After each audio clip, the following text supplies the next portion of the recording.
ഇന്ന് പത്രവാർത്തകൾ പ്രേക്ഷകരെ അറിയിക്കാൻ രാഗേഷാണ് എനിക്കിപ്പോൾ ഉള്ളത്. Ragesh, good morning. Good morning Sudhalakshmi. എന്തൊക്കെയാണ് പത്രവിശേഷങ്ങൾ? ബഹിരാകാശത്തേക്ക് ഒരു മലയാളി യാത്ര ഇരിക്കുകയാണ്. അതുമായി ബന്ധപ്പെട്ട വിശദമായ വാർത്തയാണെന്ന് മലയാള മനോരമയിലുള്ളത്. മനോരമയിൽ മാത്രമല്ല, ഏതാണ്ട് എല്ലാ പത്രങ്ങളിലും ആ വാർത്തയുണ്ട്. അവിടെ നിന്ന് തുടങ്ങാമെന്ന് തോന്നുന്നു. പ്രത്യേകിച്ച് ഓർബിറ്റിലേക്ക് ഒറ്റപ്പാലം എന്ന തലക്കെട്ടോടു കൂടിയാണ് മനോരമ വാർത്ത നൽകിയിട്ടുള്ളത്. കാരണം അദ്ദേഹം ഒറ്റപ്പാലം വേരുകളുള്ള വ്യക്തിയാണ്, അനിൽ മേനോൻ. കാരണം ഇനി മലയാളികളുടെ സ്വന്തം ബഹിരാകാശം, മലയാളി വേരുകളുള്ള US പൗരൻ അനിൽ മേനോൻ ചൊവ്വാഴ്ച രാജ്യാന്തര ബഹിരാകാശ നിലയത്തിലേക്ക് യാത്ര തിരിക്കും. റഷ്യൻ ബഹിരാകാശ ഏജൻസിയുടെ സോയൂസ് MS-29 പേടകത്തിലാണ് യാത്ര തുടങ്ങിയ കാര്യം. ഒപ്പം അനിൽ മേനോയുടെ യാത്ര ചൊവ്വാഴ്ച എന്ന കാര്യം കൂടി നൽകിയിട്ടുണ്ട്. ഈ വാർത്തയെ ലോക ജനസംഖ്യാ ദിനവുമായി കണക്ട് ചെയ്യുകയും ചെയ്തിട്ടുണ്ട് മലയാള മനോരമ. പ്രത്യേകിച്ച് കേരളത്തിലെ 3.62 കോടി ജനങ്ങളുടെ പ്രതിനിധിയായി അനിൽ മേനോൻ ബഹിരാകാശത്തേക്ക് ഒറ്റപ്പാലത്തെ വേരുകളുള്ള മലയാളി ഓർബിറ്റിൽ കയ്യൊപ്പ് ചാർത്തുന്നു എന്ന കാര്യം കൂടി അതിനകത്ത് പറഞ്ഞു വെക്കുന്നു. ഒപ്പം കേരളത്തിന് ബഹിരാകാശം ഇനി ഒറ്റപ്പാലം അകലെ എന്നുകൂടി പറയുകയാണ് മലയാള മനോരമ. മറ്റു വാർത്തകളിലേക്ക് വരികയാണെങ്കിൽ, ലഹരി വിരുദ്ധ പോരാട്ടത്തിന് സംസ്ഥാനങ്ങളുടെ കൂട്ടായ്മ എന്ന വാർത്തയാണ് ഒന്നാം പേജിൽ തന്നെ പ്രധാനപ്പെട്ട തലക്കെട്ടായി നൽകിയിട്ടുള്ളത് മലയാള മനോരമ. തെന്നിന്ത്യൻ തൂഫാൻ എന്നാണ് അതിന് തലക്കെട്ട് നൽകിയിരിക്കുന്നത്. കേരളം, തമിഴ്നാട്, കർണാടക, ആന്ധ്ര, തെലങ്കാന, പുതുച്ചേരി സംസ്ഥാനങ്ങൾ ഒന്നിച്ചു നേരിടും, പിന്തുണയുമായി കേന്ദ്ര ഏജൻസികളും എന്ന് പറയുന്നുണ്ട്. ഒപ്പം രമേശ് ചെന്നിത്തല പറഞ്ഞ കാര്യങ്ങൾ ഒരു കോട്ടായി നൽകുകയും ചെയ്തിട്ടുണ്ട്. ഒപ്പം തന്നെ ഒന്നാം പേജിൽ മറ്റു പ്രധാനപ്പെട്ട വാർത്തയായി നൽകിയിട്ടുള്ള തുരങ്കപാത അപകടവുമായി ബന്ധപ്പെട്ട വാർത്ത മലയാള മനോരമ നൽകിയിട്ടുണ്ട്. അതിൽ തന്നെ തുരങ്കപാത തിരക്ക് കൂട്ടിയത് തെരഞ്ഞെടുപ്പ് മുന്നിൽ കണ്ടോ എന്ന ചോദ്യമാണ് മനോരമ ഉന്നയിക്കുന്നത്. ആദ്യം ഉദ്ഘാടനം, പിന്നെ അനുമതി, നിർമ്മാണം തുടങ്ങിയത് കേന്ദ്രാനുമതിക്ക് മുമ്പേ എന്നാണ് വാർത്തയിൽ പറഞ്ഞു വയ്ക്കുന്നത്. ഒരേ പദ്ധതിക്ക് 2 ഉദ്ഘാടനങ്ങൾ നടന്നു എന്ന കാര്യം കൂടി ഒന്നാം പേജിൽ ഏതായാലും നൽകുകയും ചെയ്യുന്നുണ്ട് മലയാള മനോരമ. ഉൾപേജുകളിലേക്ക് വന്നാൽ അവിടെ ശബരിമലയുമായി ബന്ധപ്പെട്ടുകൊണ്ടുള്ള വാർത്തയാണ്. പ്രത്യേകിച്ച് ദേവസ്വം ബോർഡ് തീരുമാനമെടുത്ത വാർത്തയാണ് ഒന്നാം പേജിൽ നൽകിയിട്ടുള്ളത്. അതിൽ തന്നെ ശബരിമലയിലെ സാമ്പത്തിക ഇടപാടുകൾ ഡിജിറ്റലാക്കും, കാണിക്ക, വഴിപാട്, മുറി വാടക തുടങ്ങിയവയാണ് ഡിജിറ്റലാക്കുക എന്ന കാര്യമാണ് നൽകിയിട്ടുള്ളത്. ഒപ്പം തന്നെ K. ജയകുമാർ പറഞ്ഞ കാര്യം, അയ്യപ്പ സംഗമം ഇനിയില്ല, അയ്യപ്പന് പബ്ലിസിറ്റിയുടെ ആവശ്യമില്ല എന്ന കാര്യവും കൂടി ഒരു ബോക്സ് വാർത്തയായി തന്നെ മലയാള മനോരമ നൽകുകയും ചെയ്തിട്ടുണ്ട്. ഇനി കായിക പേജിലേക്ക് വരുമ്പോൾ, ഇന്ന് 2 പ്രധാനപ്പെട്ട ക്വാർട്ടർ ഫൈനലുകൾ നടക്കാനുണ്ട്. ഒന്ന് ഇംഗ്ലണ്ടും ഒപ്പം തന്നെ നോർവേയും തമ്മിലാണ്. മറ്റൊന്ന് അർജന്റീനയും സ്വിറ്റ്സർലൻഡ് മത്സരമാണ്. അതിന് ഹൈ ടെൻഷൻ എന്നാണ് നൽകിയിരിക്കുന്നത്. ഇംഗ്ലണ്ടിന് നൽകിയിരിക്കുന്ന തലക്കെട്ടാകട്ടെ ഇംഗ്ലണ്ട് വേഴ്സസ് ഹാളണ്ട് എന്നാണ് മലയാള മനോരമ നൽകിയിട്ടുള്ളത്. മാതൃഭൂമിയിലേക്ക് വരികയാണെങ്കിൽ അവിടെ CAGക്ക് ചിട്ടിയിൽ കണ്ട് മാസസമ്പാദ്യ പദ്ധതി ചിട്ടിയായി കണക്കാക്കും, സഹകരണ സംഘങ്ങളുടെ ചിട്ടിയിൽ ഇനി കേന്ദ്ര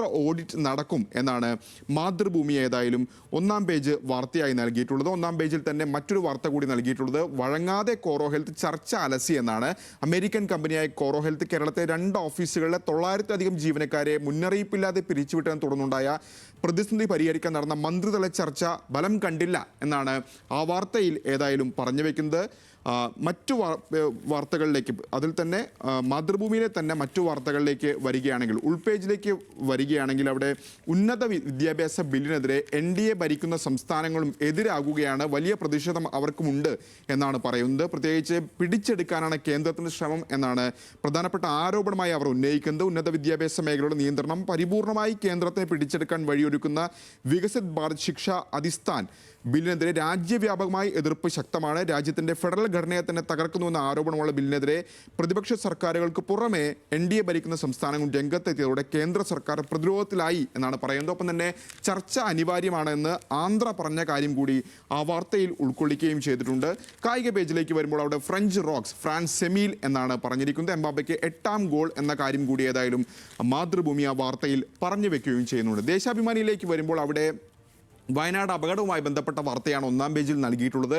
കുത്തിയൊലിച്ചത് സുരക്ഷ എന്നാണ് അതിനകത്ത് പറഞ്ഞു വെക്കുന്നത്. കാരണം മഴവെള്ളം തിരിച്ചുവിടാനുള്ള നിർദ്ദേശം ഗൗനിച്ചില്ല, അപകട ഭീഷണിയുണ്ടെന്ന് വിദഗ്ധ സമിതി റിപ്പോർട്ടിൽ ചൂണ്ടിക്കാട്ടിയ സ്ഥലത്താണ് അപകടമുണ്ടായത്, 7 പേർ മരിച്ചതെന്നാണ് ആ വാർത്തയിൽ പറയുന്നത്. ഒപ്പം തന്നെ എല്ലാം കരാറുകാരൻ്റെ തലയിലിട്ട് കൈ കഴുകുകയാണ് സർക്കാർ എന്നുകൂടി വാർത്തയിൽ പറഞ്ഞു വെക്കുകയും ചെയ്യുന്നുണ്ട് ദേശാഭിമാനി. മറ്റൊരു പ്രധാനപ്പെട്ട വാർത്ത, PM ശ്രീക്കായി ലീഗ് ഉപസമിതിയിൽ ഭിന്നത എന്നാണ് ദേശാഭിമാനി ഒന്നാം പേജിൽ തന്നെ റിപ്പോർട്ട് ചെയ്യുന്നത്. പ്രത്യേകിച്ച് കേന്ദ്ര സർക്കാരിൻ്റെ കാവ്യ അജണ്ട മുന്നോട്ട് വയ്ക്കുന്ന PM ശ്രീ പദ്ധതി സംസ്ഥാനത്ത് നടപ്പാക്കാൻ രൂപീകരിച്ച മന്ത്രിസഭാ ഉപസമിതിയിൽ ഭിന്നത, പദ്ധതിയെ ലീഗ് തള്ളാത്ത സാഹചര്യത്തിൽ PMC നടപ്പാക്കണമെന്ന നിലപാടിലാണ് സമിതി കൺവീനർ N. ഷംസുദ്ദീൻ എന്നാണ് ആ വാർത്തയിൽ ഏതായാലും പറഞ്ഞു വെക്കുന്നത് ദേശാഭിമാനി. മറ്റു വാർത്തകളിലേക്ക്, മറ്റു പത്രങ്ങളിലേക്ക് വരുമ്പോൾ വീക്ഷണം പരിശോധിക്കുകയാണെങ്കിൽ അവിടെ തട്ടകത്തിൽ തമ്മിലടി എന്നാണ് പറയുന്നത്. പിണറായിക്കും ഗോവിന്ദനുമെതിരെ പടയൊരുക്കം, CPM-ലെ പാർട്ടി അച്ചടക്കം പാളുന്നു, നേതാക്കൾക്കിടയിൽ പരസ്യ ഭിന്നത. കണ്ണൂർ ജില്ലാ സെക്രട്ടറിക്ക് എതിരെ 3 കേന്ദ്ര കമ്മിറ്റി അംഗങ്ങൾ വന്ന കാര്യം കൂടി ആ വാർത്തയിൽ പറയുന്നുണ്ട്. മറ്റൊന്ന്, കോവിഡുമായി ബന്ധപ്പെട്ട് കോവിഡ് കൊള്ളക്കാർ കുടുങ്ങും, ബ്രേക്ക് ദ ചെയിൻ പദ്ധതിയിൽ സാമ്പത്തിക ക്രമക്കേട് നടന്നു എന്നാണ് വീക്ഷണം പറഞ്ഞു വെക്കുന്നത്. ഡോക്ടർ അഷീലിനെതിരെ നടപടിക്ക് ശുപാർശയുണ്ട് എന്ന കാര്യം കൂടി 1-ാം പേജിൽ റിപ്പോർട്ട് ചെയ്യുകയാണ് വീക്ഷണം. ചന്ദ്രികയിലേക്ക് വരുമ്പോൾ അവിടെ പ്രത്യേകിച്ച് ദേശീയ വാർത്തയാണ് നൽകിയിട്ടുള്ളത്.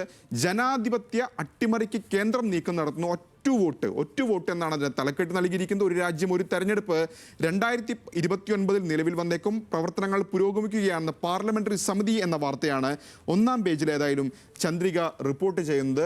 ദീപികയിലേക്ക് വരുമ്പോൾ ദീപിക മറ്റൊരു വാർത്ത നൽകിക്കൊണ്ടാണ് ഇന്ന് 1-ാം പേജ് ഇറക്കിയിട്ടുള്ളത്. പ്രത്യേകിച്ച് ഇലക്ട്രിക് വാഹനങ്ങൾക്ക് 277 ഇടങ്ങളിൽ 315 ചാർജിംഗ് സ്റ്റേഷനുകൾ എന്നാണ് 1-ാം പേജിലെ ഏറ്റവും പ്രധാനപ്പെട്ട വാർത്തയായി നൽകിയിട്ടുള്ളത്. പ്രത്യേകിച്ച് സംസ്ഥാനത്തെ ഇലക്ട്രിക് വാഹന ഉപയോക്താക്കളുടെ എണ്ണം വർദ്ധിക്കുന്ന സാഹചര്യത്തിൽ 277 ഇടങ്ങളിൽ അതിവേഗ ചാർജിംഗ് സ്റ്റേഷനുകൾ സ്ഥാപിക്കാൻ ഒരുങ്ങി KSEB എന്നാണ് ആ വാർത്തയിൽ ഏതായാലും ദീപിക പറഞ്ഞു വെക്കുന്നത്. മാധ്യമത്തിലേക്ക് വരുമ്പോൾ FCRAയിൽ നിന്ന് കേന്ദ്രം പിന്നോട്ടില്ല എന്ന കാര്യമാണ് ഏറ്റവും പ്രധാനപ്പെട്ട വാർത്തയായി നൽകിയിട്ടുള്ളത്. മാധ്യമം കത്തോലിക്ക മെത്രാൻ സമിതിയോട് അമിത്ഷാ ഇക്കാര്യം തന്നെ പറഞ്ഞിരിക്കുന്നു എന്ന കാര്യമാണ് മാധ്യമം ഏതായാലും 1-ാം പേജിൽ റിപ്പോർട്ട് ചെയ്തിരുന്നത്. ഒപ്പം തന്നെ ഒടുവിൽ കേന്ദ്രം സമ്മതിച്ചു, E20ക്ക് മൈലേജ് കുറയും എന്ന വാർത്ത കൂടി 1-ാം പേജിൽ ഉൾക്കൊള്ളിച്ചിട്ടുണ്ട്. മാധ്യമം പഴയ വാഹനങ്ങൾ തകരാറുണ്ടാക്കുമെന്ന് കേന്ദ്രമന്ത്രി നിതിൻ ഗഡ്കരി പറഞ്ഞ കാര്യം അതുകൂടി കോട്ട് ചെയ്തുകൊണ്ടാണ് ആ വാർത്ത ഏതായാലും റിപ്പോർട്ട് ചെയ്യുന്നത്. ഒപ്പം സംസ്ഥാനത്ത് BJP വിവാദ ചുഴിയിലാണ് എന്ന കാര്യം കൂടി 1-ാം പേജിൽ പറഞ്ഞിട്ടുണ്ട്. തെരഞ്ഞെടുപ്പ് ഫണ്ട് അച്ചടക്ക നടപടി വിവാദ ചുഴിയിൽ BJP എന്നാണ് അതിന് തലക്കെട്ട്. തെരഞ്ഞെടുപ്പ് ഫണ്ട് വിനിയോഗത്തിൻ്റെയും അച്ചടക്ക നടപടിയുടെയും പേരിൽ സംസ്ഥാന BJPയിൽ പുതിയ വിവാദം. വ്യാജ ലെറ്റർ പാഡ് ഉണ്ടാക്കി ഇല്ലാത്ത അച്ചടക്ക നടപടി എന്ന പേരിൽ പ്രചാരണം നടത്തിയതിൽ അന്വേഷണം ആവശ്യപ്പെട്ട് സംസ്ഥാന നേതൃത്വം പോലീസിൽ പരാതി നൽകി. അതോടുകൂടി വിവാദം കത്തിപ്പടരുന്നു എന്നാണ് ആ വാർത്തയുടെ ഉള്ളടക്കം. കേരള കൗമുദിയിലേക്ക് വരുമ്പോൾ തദ്ദേശ സ്ഥാപനങ്ങൾ പ്രതിസന്ധിയിലാണ് എന്ന വാർത്തയാണ് 1-ാം പേജിൽ കേരള കൗമുദി നൽകിയിട്ടുള്ളത്. കിട്ടാനുണ്ട് 5651 കോടി, പല ആനുകൂല്യങ്ങളും മുടങ്ങിയതോടുകൂടി എന്ന കാര്യം കൂടി 1-ാം പേജിൽ ഏതായാലും പറഞ്ഞു വെക്കുകയാണ് കേരള കൗമുദി. സുപ്രഭാതവും പുറത്തിറങ്ങിയത് അവരുടേതായ ഒരു ലീഡ് വാർത്തയുമായാണ്. പ്രത്യേകിച്ച് സ്ത്രീകൾക്കെതിരായ കുറ്റകൃത്യങ്ങൾ വലിയ വർധന, ഏതാണ്ട് 42% വർധനയുണ്ടായി എന്നാണ് 1-ാം പേജിലെ ഏറ്റവും പ്രധാനപ്പെട്ട വാർത്തയായി സുപ്രഭാതം പറയുന്നത്. ഒപ്പം തന്നെ 5 വർഷത്തിനിടെ 18,035 അതിക്രമങ്ങൾ നടക്കുകയും ചെയ്തു സംസ്ഥാനത്തെന്ന കാര്യം കൂടി പറയുന്നുണ്ട് 1-ാം പേജിൽ. ഏതായാലും ബലാത്സംഗവും ഗാർഹിക പീഡനവും ഉയർന്ന തോതിലാണ് തുടങ്ങിയ കാര്യങ്ങളും ഇതിൽ പറഞ്ഞു വെക്കുകയാണ് ഏതായാലും സുപ്രഭാതം. ഏതായാലും ഇന്നത്തെ പ്രസ് സ്റ്റോപ്പ് ഇവിടെ അവസാനിക്കുകയാണ്. വീണ്ടും സേതുവിലേക്ക്.